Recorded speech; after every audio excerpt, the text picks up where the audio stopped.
keterlibatan saya di calon independen itu alasannya itu. Salah satu alasan yang kuat adalah memberikan neutralitas terhadap partai politik. Selain juga berharap bahwa ada calon yang tidak punya kaitan dengan oligarki, tidak ada punya kaitan dengan elit politik, tidak ada punya kaitan dengan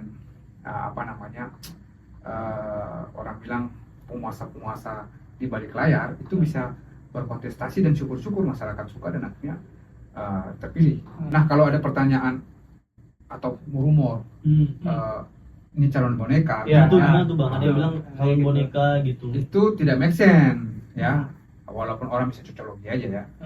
Tidak make sense. Kenapa? Karena proses mendorong calon independen ini sudah kita lakukan jauh hari bahkan sebelum Pilpres selesai. Ketika yang tidak lolos itu bergabung ke pasangan tertentu, efek menangnya itu kelihatan. Maksudnya bukan efek, tapi nuansa kemenangan itu muncul. Nah, kemunculan itulah yang memberikan dampak psikologi bagi orang-orang lain untuk wah, kita bergabung aja deh ke kandidat itu karena apa? Pada gabung ke sana gitu. Jadi bandwagon effect itu bisa kelihatan di situ juga. Oke, assalamualaikum warahmatullahi wabarakatuh. Selamat datang kembali di podcast Pro Politik. Masih bersama gue Dendi Hardianto dan rekan gue Haikal Sani Arjuna. Haikal Sani Arjuna. Seperti biasa kita akan bahas putar sosial politik terkini dan kita nggak sendirian. Jadi kita sama siapa, Kal? Kita hari ini kedatangan tamu spesial ini dari Bang Iksan Tauleka. Oke. Mantap. Mantap. Terima kasih banyak udah mau datang ke studio kami. Luar biasa, ini sebuah kehormatan bagi kami bisa wawancara Abang. Bisa datang ke sini. Oke. Ya, bahas itu apa kita, Kal? Iya, biasa lah kita karena sekali lagi Pilkada Jakarta gitu, kita mau bahas seputar Pilkada Jakarta, dan Bang Iksan ini kan salah satu jubir paslon di Pilkada Jakarta ini gitu. Betul. Jubir dari Bapak Darmakun ya. Dharma Pongerkun dan Kun Wardana. Disingkat Dharmakun. Darmakun ya. Enak ya, singkatannya enak Ya, juga. ada kun-kunnya gitu. Kayak Jepang ya. Dan itu ada potensi menang itu Bang. Kun fayakun ya kan. Wah. Itu juga dijadiin gini juga buat posko, ada posko mereka yang bikin itu posko Kun Fayakun. Kun fayakun. Iya, menarik. Benar. Jadi kalau menurut kami ini paslon nomor 2 ini menarik Bang. Karena ini satu-satunya pasangan independen yang ada, dan ini pasangan independen ada lagi nih setelah Pilgub Jakarta 2012 yang lalu gitu. Iya. Nah, sebenarnya kita pengen tahu nih, sebenarnya Abang sendiri sebagai personal kenapa sih pada Pilgub ini akhirnya mendukung calon independen gitu? Iya, ini satu mekanisme demokrasi elektoral memungkinkan ada calon atau pasangan calon yang melalui jalur independen selain jalur partai politik. Ini sebenarnya pori-pori demokrasi sih, ketika kita ketahui proses politik itu banyak didominasi oleh partai politik. Hampir semua sirkulasi elit baik di level lokal maupun nasional itu kan yang menentukan partai politik. Apalagi misalnya ada parliamentary threshold ya, yang itu membuat misalnya orang-orang dengan tingkat elektabilitas dan popularitas yang tinggi itu bisa saja tidak ikut kandidasi karena memang tidak dilirik atau tidak dicalonkan oleh partai politik. Nah, sementara konstitusi kita memungkinkan, terutama di pemilihan kepala daerah ya, bupati, wali kota, gubernur, itu memungkinkan ada kandidat atau pasangan kandidat terus jalur independen. Nah, kita waktu itu berpikir dibandingkan nanti kita tunggu partai mengusung, dan kita tahu diusung partai itu bukan hal yang mudah, karena ada kompromi politik di situ, mahar-mahar ya. ada mahar-mahar juga di situ, ada like and dislike antara pimpinan partai dengan paslon gitu. Itu memungkinkan orang tercegal gitu. Nah, daripada situasi itu terjadi, kita berikhtiarlah untuk mendorong kandidasi melalui calon independen. Nah, saat itu saya sebagai pegiat demokrasi tentu berharap bahwa kita bisa melakukan satu ikhtiar politik pada satu sisi, tapi kita juga bisa memberikan semacam kritik politik ya, atau kritik terhadap demokrasi kita. Makanya waktu itu ketika ada satu tokoh ya baru pensiun dari dinas kepolisian dengan pangkat bintang 3 Irjen Polisi, Dharma Pongerkun, itu barusan pensiun dan mewacanakan untuk maju sebagai calon independen. Saya sebagai pegiat demokrasi melihat ini satu kesempatan ini untuk mendorong beliau, dan ketika beliau nanti kita bisa dorong berkontestasi atau menjadi kandidat, selain memanfaatkan jalur yang sudah yang sudah diamanatkan oleh konstitusi, tapi kandidasi beliau atau pencalonan beliau ini juga bisa memberikan otokritik bahwa partai politik kalian boleh arogan gitu misalnya, suka-suka saja mau dukung siapapun, tapi rakyat punya mekanisme sendiri untuk mencalonkan orang yang dianggap punya kapasitas yang nggak bisa bikin perubahan. Jadi ini sebenarnya keterlibatan saya di calon independen itu alasannya itu. Salah satu alasan yang kuat adalah memberikan otoritas terhadap partai politik. Selain juga berharap bahwa ada calon yang tidak punya kaitan dengan oligarki, tidak ada punya kaitan dengan elit politik, tidak ada punya kaitan dengan orang bilang penguasa-penguasa di balik layar, itu bisa berkontestasi dan syukur-syukur masyarakat suka dan akhirnya terpilih gitu. Karena kadang-kadang begini, ada orang dengan visi yang kuat, punya gagasan yang otentik, tapi ketika dia itu dipilih dan akhirnya terpilih, dan itu adalah hasil dari perselingkuhan politik, didukung oleh kekuatan-kekuatan ekonomi tertentu yang kita sering sebut oligarki. Mereka bakal mengaturnya dan akhirnya gagasan-gagasan menarik yang pernah ditampaikan saat kampanye atau saat kandidasi itu pun akhirnya nggak bisa jalan gitu. Jadi itu kenapa sampai akhirnya saya secara pribadi ikut terlibat, bergabung, mendukung calon independen. Itu satu ya. Yang kedua, saat itu saya juga melihat bahwa di beberapa daerah atau hampir semua daerah di tanah air, geliat calon independen ini nggak muncul. Jadi kalau kita searching di mesin pencari informasi ya, itu hampir nggak muncul. Saya juga ngecek teman-teman yang yang ada di KPU daerah begitu, nggak ada pergerakan yang cukup progresif dari para politisi di daerah untuk mengamankan atau memainkan dan memanfaatkan jalur independen ini. Nah, akhirnya saya pikir kenapa kita nggak sekalian juga ikut mencatatkan sejarah, mampu mendorong calon independen berkontestasi, dan lagi ini di satu daerah yang sangat prestisius ya, Jakarta sebagai pusat peradaban, pusat ekonomi negara kita. Gitu. Jadi itu yang kedua ya, alasannya kenapa calon independen ini menjadi sesuatu yang saya ikut perjuangkan. Kemudian yang ketiga,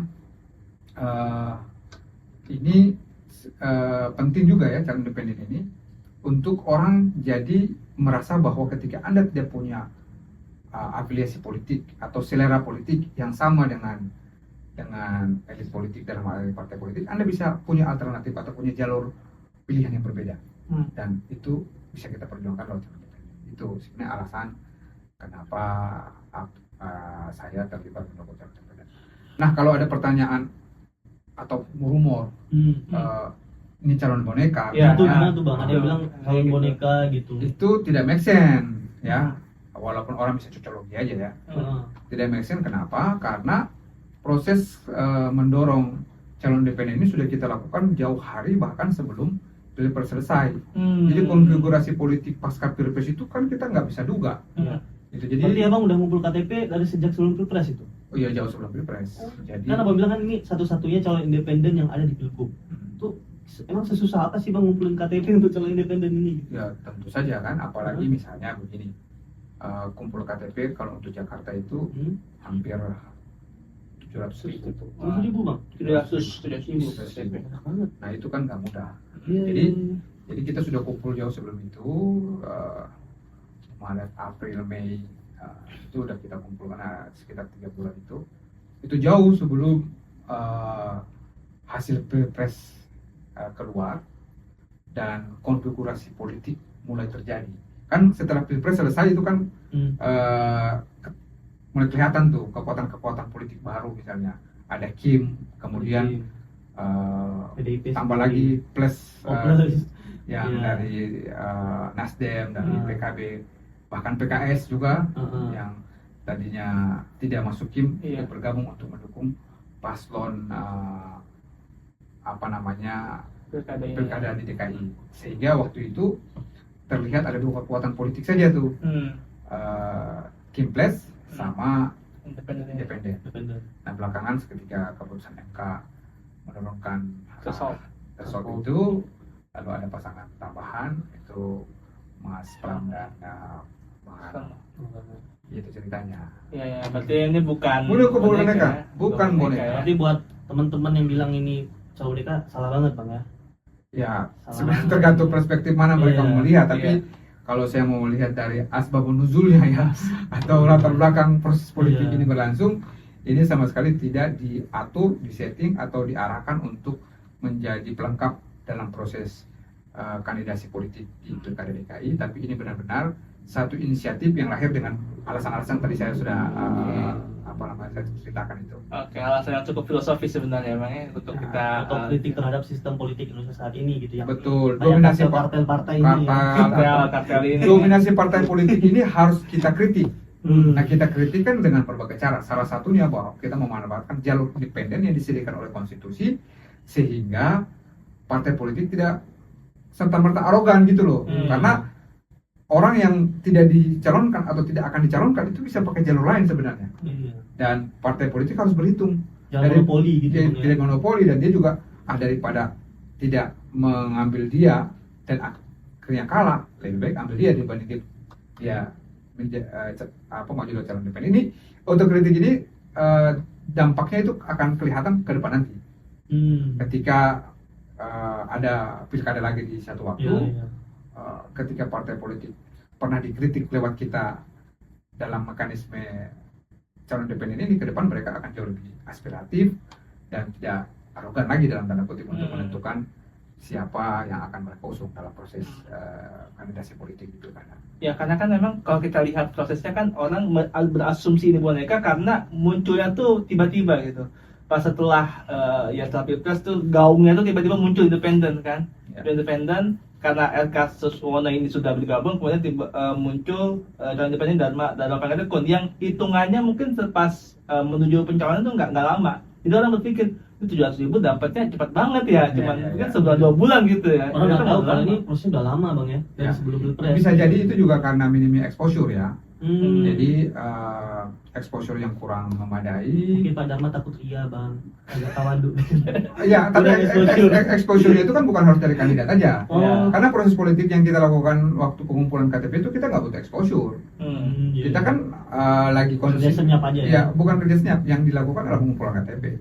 Exposure itu sebenarnya harus dilakukan oleh misalnya Media. KPU, oleh media gitu loh. Iya. Atau mungkin juga latar belakang Bang Dharma juga bukan tokoh yang benar-benar Naskah artis gitu ya. dikenal luas gitu. Iya. Kalau misalnya calon independen ini Raffi Ahmad misalnya. iya, orang bilang Populer artis-artis gitu ya. selebritis misalnya Ayu Ting Ting pasti gitu ya. pasti Rame ya. akan jadi media darling gitu. Iya, Jadi darling. bisa jadi exposure yang kurang membuat orang jadi kaget ketika ada calon independen yang ikut berkontestasi. Padahal proses pendaftarannya itu kita sudah lakukan sesuai dengan jadwal yang diatur oleh KPU, dan bahkan deklarasinya kita lakukan sudah sejak bulan Februari 2024. Jadi jauh sebelum gonjang kancing ada calon boneka dan Ya. lain-lain itu. Dan setelah itu ada isu-isu pencatutan nama tuh Bang. Itu ramai banget di X tuh di Ya, Twitter. ya itu sebenarnya satu hal yang sudah saya duga, karena saya ikut terlibat ya dalam proses mendorong Bang Dharma menjadi calon gubernur. Saya udah menduga akan ada problem ini di kemudian hari, problem Oke. pencatutan. Ah. Kenapa? Karena memang durasi waktu yang terbatas disediakan oleh KPU, sementara KTP yang harus dikumpulkan dalam jumlah banyak. Banyak. 700.000. Nah, kami sendiri waktunya terbatas, minim logistik, lalu tentu juga minim tenaga atau relawan untuk melakukan verifikasi secara internal. Iya. Mestinya, dan saya juga menduga juga KPU pasti juga tidak punya simulasi sebelumnya. Kalau kumpul 700.000 ini sebenarnya realistisnya itu berapa lama sih? Itu mungkin mereka juga nggak pernah punya simulasi, sehingga mereka nggak tahu kalau ternyata kami sebagai tim pemenangan atau perjuangan pengumpulan KTP itu juga menghadapi kendala yang cukup cukup mendasar gitu. Nah, sementara saya dan teman-teman tahu bahwa KPU itu punya waktu yang cukup, mereka juga punya tenaga yang cukup, dan yang paling pasti mereka punya mekanisme untuk melakukan verifikasi secara administratif dan verifikasi secara faktual. Hmm. Nah, kami waktu itu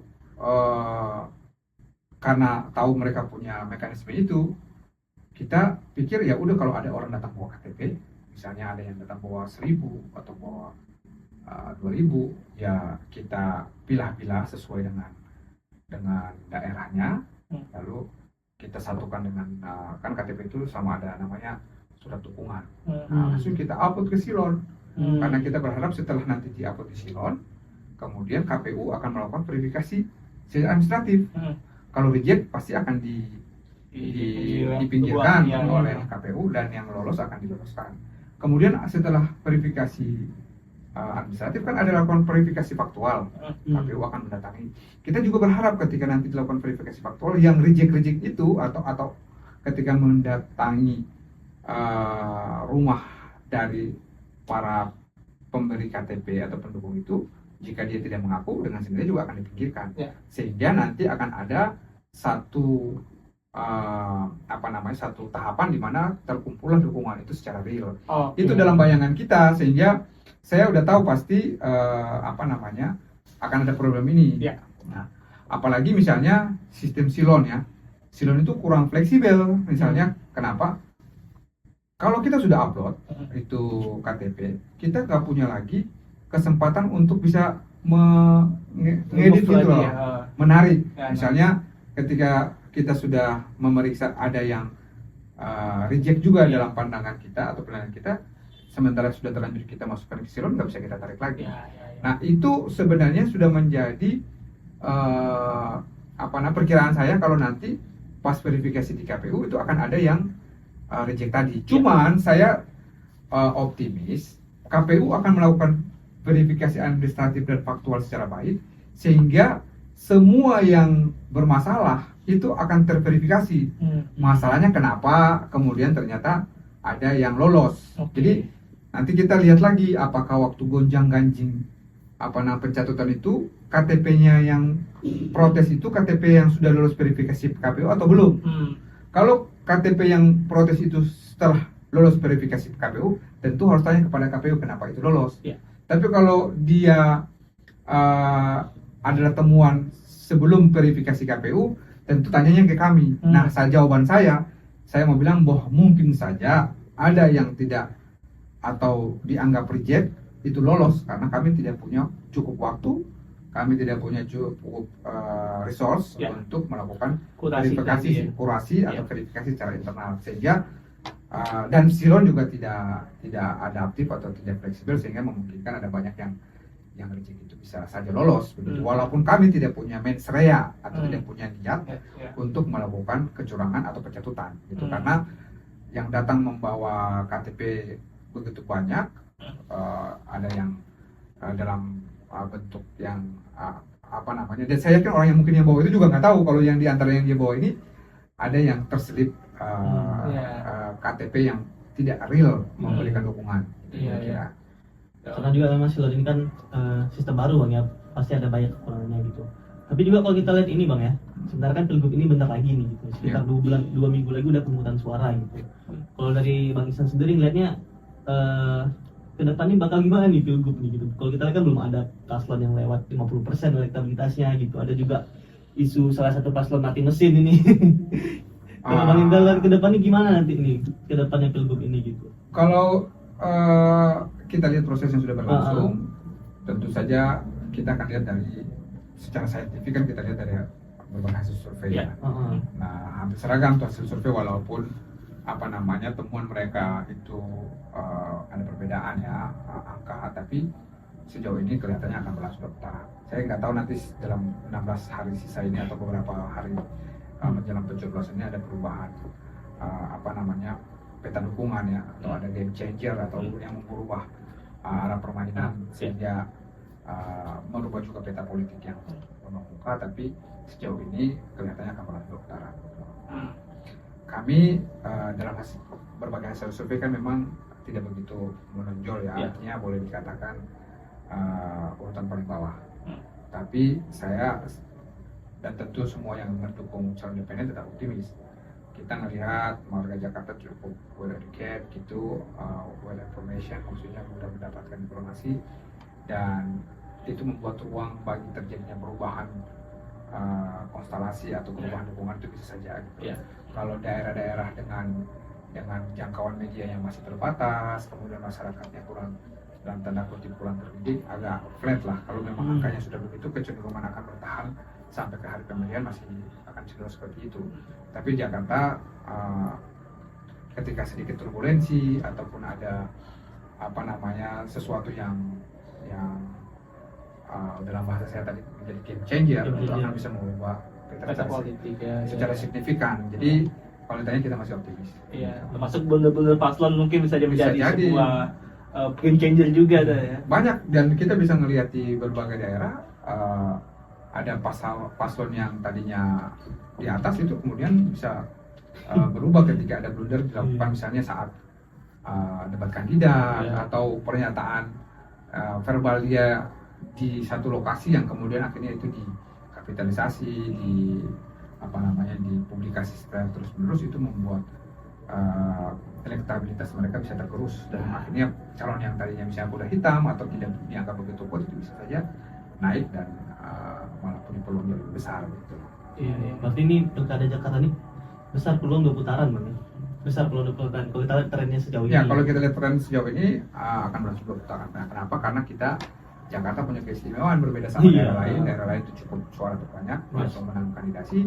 Absolute majority kalau Yes, di Jakarta. absolute majority. Sementara di DKI ini kita harus 50+1, dan kalau kita lihat sejauh ini dari hasil survei belum ada yang 50+1 itu ya. 50+1 berarti walaupun kalau dia simpatis atau undecided votersnya cukup besar, Swing voters berlebat. ya artinya ketika mereka ini akhirnya terdistribusi secara merata, berarti 2 putaran. Tapi kalau misalnya mereka terdistribusi pada satu kandidat tertentu, sangat mungkin juga ini berlangsung 1 putaran. Gitu. Kalau misalnya nih, Bang, pilkada ini 2 putaran gitu. Ini arah dukungan Darmakun ini kira-kira kemana nih, Bang? Tentu saja sikap politik akan ditentukan atau biasa ditentukan setelah pertarungan selesai. Iya. Ini kan pertarungan belum selesai, Ya. kita juga masih optimis Ya. gitu. Dan kalaupun akhirnya nanti kita tertinggal dalam perolehan suara dan harus mikir di putaran kedua, kita tentu akan melakukan konsolidasi internal untuk menentukan kepada kandidat mana kita akan berlabuh. Oke. Yang pasti biasanya itu dilakukan atau terjadi pertimbangan utamanya adalah karena kesamaan visi misalnya, atau penilaian yang secara internal bahwa kandidat yang akan kita dukung itu bisa membawa isu-isu yang kita usung untuk direalisasikan ketika nanti terpilih. Oke. Kalau kita lihat ini kan 2 pilkada terakhir di Jakarta ini selalu 2 putaran, Bang. Ya. Dan selalu paslon yang menang itulah paslon yang dapatkan dukungan dari paslon lain gitu di putaran pertama. Kayak Anies dapat dukungan dari pasangan nomor 1 waktu itu menang gitu, Ahok juga gitu. Jadi dukungan dari paslon di putaran pertama ini kalau ada putaran kedua sangat signifikan sebenarnya ya untuk menentukan kemenangan di putaran kedua gitu ya. Ya, bisa jadi karena kita itu ada namanya bandwagon effect ya, efek bandwagon itu adalah kecenderungan pemilih untuk merapat ke kandidat yang dirasa potensi menangnya besar. Kenapa ada fenomena ini? Karena biasanya orang-orang itu dia kenapa mau merapat ke kandidat yang menang, karena dia nggak mau nanti jadi pemilih galau ketika dia nggak siap menjadi bagian dari orang-orang yang akhirnya dianggap kalah gitu secara psikologi. Gagal move on gitu. Gagal move on. Atau kayak orang pendukung sepak bola lah, dia kalau lihat dia nggak mendukung klub fanatik atau negara fanatik, dia ngelihat trennya kayaknya yang menang negara ini atau klub ini. Waktu datang nobar dia akan pakai baju atau jersey yang sesuai dengan klub yang dianggap punya potensi menang. Iya. Nah, FOMO juga ya, FOMO FOMO ya. juga. Jadi kenapa biasanya yang menang itu adalah kandidat yang didukung oleh partai atau kandidat yang tidak lolos, karena ketika yang tidak lolos itu bergabung ke pasangan tertentu, efek menangnya itu kelihatan. Maksudnya bukan efek, tapi nuansa kemenangan itu muncul. Nah, kemunculan itulah yang memberikan dampak psikologi bagi Ya, orang-orang lain untuk wah kita bergabung aja deh ke kandidat itu karena apa? Pada gabung ke sana gitu. Jadi iya. bandwagon effect itu bisa kelihatan di situ juga. Jadi Efek. itu salah satu. Walaupun ada juga namanya apa namanya dampak dari kuda hitam ya. Eh, biasanya orang-orang yang dianggap apa namanya kurang kuat juga bisa jadi punya dampak ketika ada psikologi orang-orang untuk misalnya udah kita kasihan ya kita gabung ke dia aja biar itu juga, tapi rata-rata efek apa namanya bandwagon effect ini jauh lebih Besar ya. dan itu bisa terkonfirmasi dari berbagai pelaksanaan pilkada sebelumnya ketika orang-orang yang kalah bergabung ke satu kontestan di putaran kedua punya kecenderungan juga menjadi magnet politik untuk Iya. menarik pemilih-pemilih lain untuk bergabung mendukung yang bersangkutan atau pasangan itu. Iya, iya. Dan tapi sampai saat ini masih ada istilah-istilah politik yang dilakukan oleh pasangan 02 ini ya untuk menuju pertarungan ya. Ya, Ya, oke. Ada lagi Kang? Terakhir nih Bang, apa namanya? Ini kan pilkada bentar lagi gini, akan pemungutan suara dan tanggal 17 ini ada debat terakhir Bang ya? Ya. Nah, ini kalau boleh tahu dari Abang nih sebagai jubir, mantan ketua tim perjuangan pengumpulan KTP ini kan, kira-kira nih di last minute ini bakal ngapain nih pasangan Darmakun ini untuk mendapatkan, tadi kalau saya lihat di internet salah satu strategi itu adalah mengambil ceruk pasar undecided voters katanya. Ini di last minute ini apa nih strategi dari Darmakun untuk mendapatkan lebih banyak suara di pilkada ini? Iya, betul. Undecided voter itu rata-rata pemilih yang menentukan pilihan politiknya itu di last minute ya, Last minute. di ujungnya. Itu juga cukup besar karena ceruknya. Nah ini menjadi satu ceruk yang kita atau segmen yang akan kita sasar. Ya. Karena juga yang undecided voter juga rata-rata kebanyakan mereka juga kalangan terdidik yang sudah mapan, yang biasanya kalkulasinya jauh lebih rasional. Gitu. Nah, strategi pertama tentu kita akan memaksimalkan debat kandidat. Karena debat kandidat itu semacam atarase, semacam platform untuk masing-masing kandidat beradu argumentasi secara terbuka. Ya, kalau kemudian nanti pasangan kita bisa tampil meyakinkan, kita berharap itu juga bisa meyakinkan pemilih, khususnya dari undecided voter ini untuk beringsut pemilih kita, memastikan pemilih kita, ataupun yang mungkin sudah menjatuhkan pilihan ya saat di survei itu juga bisa berpindah untuk mendukung kita. Jadi itu satu ya, kita akan memanfaatkan debat kandidat karena sebagai calon independen yang orang bilang secara logistik tidak begitu mapan, kita tentu berharap apa namanya jalur-jalur yang disediakan seperti debat kandidat ini atau forum-forum yang juga misalnya kemarin tuh di UI itu ya disediakan oleh civil society, oleh kampus, itu kita bisa maksimalkan untuk bisa mempersuasi pemilih yang lebih luas. Jadi memang salah satu strateginya adalah memanfaatkan forum-forum dialog terbuka yang baik itu dilakukan oleh KPU ataupun oleh civil society untuk memastikan gagasan, visi misi dilahap atau diterima atau dicerna oleh pemilih, terutama pemilih yang rasional yang ada undecided voter ini, sehingga mereka bisa menjadikan itu sebagai pertimbangan dan akhirnya memilih pasangan dari calon independen. Satu hal yang penting kenapa calon independen harus dipilih sudah saya sebutkan tadi, bahwa ini tidak akan punya kaitan dengan oligarki, tidak akan punya kaitan dengan kepentingan yang kadang-kadang membonceng ya, sehingga banyak agenda-agenda besar yang harus dieksekusi tidak terlalu dieksekusi. Pure ini mewakili kepentingan rakyat yang independen gitu kan ya. Ya, tentu saja karena proses kandidasinya saya berbeda. Yang mendukung langsung oleh rakyat tanpa perantara, tanpa broker, tanpa tukar politik, tanpa ada kong kali kong gitu. Aman nanti nggak ada yang ketum nggak nelpon nanti bang. Udah pasti tidak ada telepon dari karena apa namanya, kalau orang bilang ada istilah apa tuh pekerja petugas partai. Ini petugas rakyat. Ini petugas rakyat. Petugas rakyat. Iya. Karena rakyat sendiri yang memanfaatkan satu mekanisme prosedural dalam demokrasi untuk memastikan orang yang diusung itu adalah orang yang mereka inginkan sendiri. Luar biasa. Luar biasa. Gitu. Oke. Bang, Tugas rakyat bukan petugas partai. ya tugas rakyat dalam tugas partai. Oke. Ada lagi Bang closing statement mungkin? Saya kira proses yang sudah berlangsung dari awal di Pilkada DKI yang kita ikuti ini bisa menjadi pembelajaran. Pertama, pembelajaran untuk para politisi bahwa kalau Anda punya keinginan untuk berkontestasi, tidak melulu harus dalam partai politik. Ya. Ada jalur yang disediakan oleh konstitusi, Anda bisa manfaatkan. Ya. Jadi nggak perlu instan untuk apalagi sampai mengemis ke partai politik. Ya kan? Jadi kalau Anda merasa punya kemampuan Iya. untuk bisa menyediakan dengan masyarakat, kumpulkan KTP lewat jalur independen. Itu satu. Ya. Kemudian ini juga kepada partai politik. Partai politik jangan arogan. Ah. Anda tidak bisa jadi penentu satu-satunya karena ada mekanisme lain. Ah. Gitu. Yang kemudian kritik juga atau evaluasi juga buat KPU atau penyelenggara. Penyelenggara juga harus membuat satu sistem yang jauh lebih adil gitu. Jangan buat KPU cuman hanya kasih dukungan partai, selesai beres. Kandidat dari calon independen sulitnya minta ampun, bahkan ibaratnya nyaris tidak bisa ikut. Bayangkan kalau Pak Dharma dan Pak Kun ini tidak bisa ikut calon independen, berarti kita mencatatkan sejarah buruk dalam sistem demokrasi prosedural kita ketika calon independen tidak ada yang berkontestasi di level pemilihan gubernur dan wakil gubernur.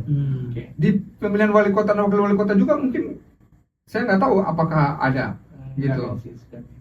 Sejauh ini kan kita juga berarti ironis betul. Satu sistem yang disediakan oleh konstitusi tapi tidak ada yang memanfaatkan. Kenapa? Bisa jadi ini juga jadi bahan evaluasi karena jangan-jangan KPU itu membuat sistem yang menyulitkan orang untuk berkontestasi. Dan yang terakhir demokrasi itu bukan hanya terkait dengan pemenang yang bisa bergembira gitu, tapi juga orang-orang yang kalah yang bisa legowo gitu. Jadi kita punya kesempatan untuk ikut dalam proses ini. Mari kita buat prosesnya berjalan baik dan semua akan menjadi pembelajaran untuk proses politik demokrasi kita di waktu mendatang. Oke, luar siap, luar biasa Bang Ihsan. Teman-teman, itulah perbincangan kita terkait dengan situasi Pilkada DKI khususnya dalam konteks Bang Dharma Pangrekun ya. Masih banyak nih Bang Indra yang udah datang ke sini. Bang Iksan. Bang Santoleka yang udah datang ke sini. Waduh. Lupa apa aja masih gua. Saya lebih agak grogi sedikit tadi mendengar ini closing statementnya tadi ya kan. Oh, iya, Karena iya, saya bisa. mau politik Bang. Oke. Itu ada fenomena deparpolisasi tapi telah kita bahas itu. Ya, pasti segmen. Terus tadi itu selain nanti bisa ini kan potongannya apa Ya. tapi selain underdog selain bandwagon effect itu namanya underdog effect. Underdog Underdog effect. itu orang yang dianggap nggak kuat itu bisa saja punya peluang menang Peluang ketika ada psikologi pemilih yang bilang atau yang merasa begini ya dia nggak kuat kita dukung aja deh. Nah kalau itu yang banyak kemudian akhirnya mereka termanifestasi di kotak suara, orang yang tadinya nggak diperhitungkan bisa menang. Iya. Gitu. Jadi dua efek itu bisa saja. Nah kita dari pasangan Dharma Kun ya tentu berharap ada underdog effect ini jauh lebih menguat gitu. Sehingga orang menganggapnya nggak kuat, orang lebih kasihan atau orang merasa ya dia nggak kuat kita dukung aja deh. Dan akhirnya ternyata di tanggal 27 nanti Sudah meledak. yang lulus putaran kedua ternyata salah satunya Dharma pasangan Kun. Dharma Kun. Iya. Lalu yang nggak lulus gabung ke kita yang jadi. Ini bisa dipotong mulanya jadi viral nih. Bisa nih. Karena prinsipnya Kun Saya Oh, gitu. kok malah terakhir kita malah lebih cair ya. Saya nggak tahu kita di mana. Biar kita selalu tegang ya Allah. Oke, udah. Oke, makasih ya. Terima kasih. Sampai jumpa. Assalamualaikum warahmatullahi wabarakatuh. Bye.